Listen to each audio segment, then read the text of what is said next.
So Yeah. the consequences are quite clear. So no, the problem is not a lack of masculinity. The problem is we need more positive fathers, positive male role models in the lives of boys. Yeah, it's interesting because I always talk about toxic masculinity and kind of just be like, well, like it shouldn't even be a thing. Like it's because there's nothing toxic about masculinity. So therefore, No, what gets put under the barrier or under the slogan toxic masculinity is actually not masculinity. That's just someone being a prick or like being no, a dickhead. So like it's actually not a masculinity at all. So putting it in that basket then makes men even more confused because they're kind of like, well, what part of masculinity do you want me to be when that's not even the case? yeah, it's all upside down, back to front, and doesn't make sense if you really look at it. Like Michael Gurian, who's a great author on masculinity, he wrote, "The most dangerous man is not the man of power. Most dangerous man is the man that feels powerless." And it's so true. Like this really this cartoonish view of toxic masculinity, which is I suppose like a big, powerful alpha male type man, like Patrick Bateman from American Psycho type guy. That's sort of the archetype of toxic masculinity. But then if you looked at the reality of who are the most dangerous men in America right now, they're a bunch of young, disillusioned, mentally unwell boys. They're the ones that are shooting up schools and committing the biggest mass murderers in history. And those are not Patrick Batemans. They're not. They're completely opposite to your sort of archetype of masculinity, and they're obviously disillusioned, mentally unwell boys that feel powerless and have sort of been left behind. So this idea of toxic masculinity is wrong for so many reasons. Partly, like I said, it just mischaracterizes the problem. The problem is not about power. The problem is not like violent men, abusive men have very little power. Like domestic violence, for example, which is another sort of personification of toxic masculinity. Anyone that understands domestic violence knows the men and women in those relationships have no power at all. Like they're often from quite poor socioeconomic groups. They're not oppressive. They're not controlling society.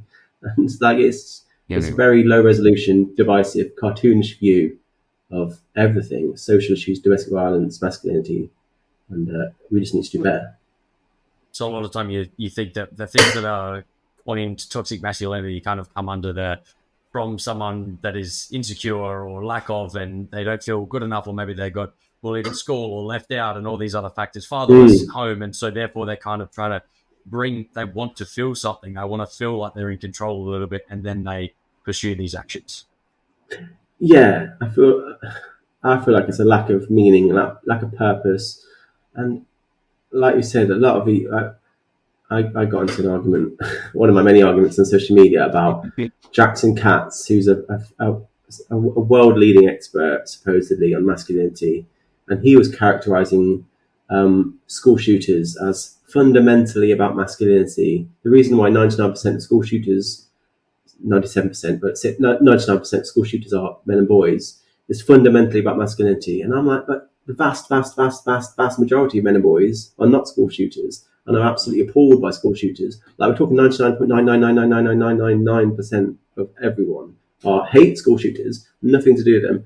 And like, why should we characterize masculinity by the actions of 0.0000001% of men who are just horrifically mentally unwell, destabilized? And I feel like people like Jackson Katz are just exploiting those mentally unwell men and boys to prop up their own political agenda. And there was nothing masculine about those boys, and men are not responsible for their actions. Like I pointed out where practically 100% of neonaticides, which is basically when you kill a newborn baby, 100% of them more or less are by women. That doesn't mean it's fundamentally about femininity. That doesn't mean we should be careful about leaving babies with mothers. That does not mean femininity is about killing your child in the same way that masculinity is not about killing school children. These are just low resolution, bigoted, highly stupid worldviews that somehow are coming from our so-called experts. I'm like, you must be living in a cartoon world if you genuinely believe that. It's too stupid to be offensive, thankfully, but it's still extremely stupid. And the fact that Jackson Katz can honestly say this on the Men's Issues podcast, Man Enough, is shocking, but also not surprising, because that's just what we've got to get used to, unfortunately. But no, masculinity is absolutely not a problem. Masculinity, in many ways, is the solution, and we need a lot more of it, a lot more positive male role modelling, and less of this stupid thought experiment nonsense from Jackson Katz. I feel like it just comes across like as well, like in the media. Then if that's what that message is being portrayed as such a missed opportunity, just say like show the case where there was a school shooter, and an example. There was I can't remember the exact story, but in America, and the young guy tried to put a stop to it, and he ended up dying. Like label that as masculine, label that as this masculine young man put his life at risk, lost his life trying to save others, rather than using the toxic masculine term when someone does something wrong. We can try and channel the meaning and change it in the minds of young men. Yeah. I mean, we only ever gender the bad things men do. That's just quite clear. And that's not right because, that's fine. 99% of the time, the person holding the knife or the gun is a man. But guess who? What's the sex of the people stepping in to help that person, laying down their lives, sacrificing themselves to stop the gunman? They're also men too. And it's like a great way to look at it is 9/11, for example. Obviously, one of the most horrific terrorist attacks in history.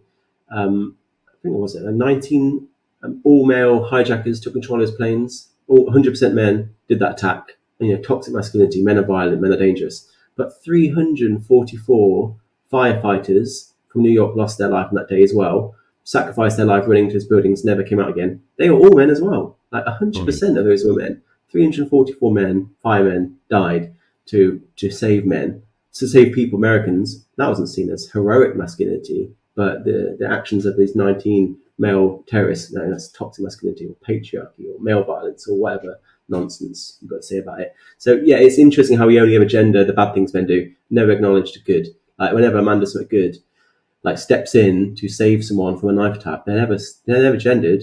They're not gendered like a knife man or gun man. They're seen as a passerby or a good Samaritan or local hero, and their gender is often removed. So we gender the bad knife man, and we take away the gender of the saviour from good Samaritan or bystander or stranger or member of the public. It's an interesting thing. If you actually look at that from now on in the news, it's amazing how clear it is that we degender the good and then gender the bad.